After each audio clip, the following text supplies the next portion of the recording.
So the only way to fight against human restlessness and ceaseless fighting is to fight a good fight.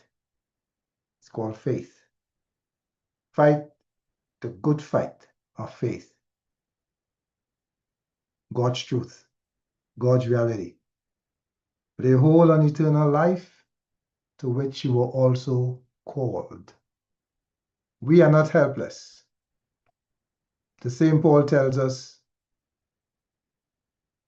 because of God's life in us, in these physical houses, that is meant to destroy the works of Satan. He says, do not let sin or Satan's image and nature reign. That's a royal term. That's like a king ruling a territory, sitting on a throne. In other words, do not let Satan's image replace the image of God to rule your life, to rule my life. Do not let sin or Satan's image and nature reign as a king in your mortal body, that you should obey it. What's the it?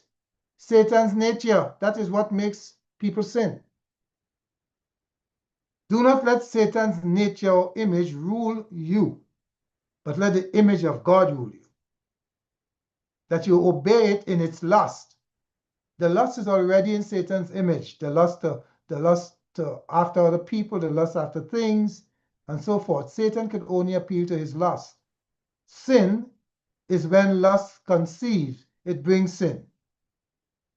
So Satan's nature must pre-exist in us for him to get sin to occur through us. But we have now the restored image of God as our identity. So we have a choice from that image.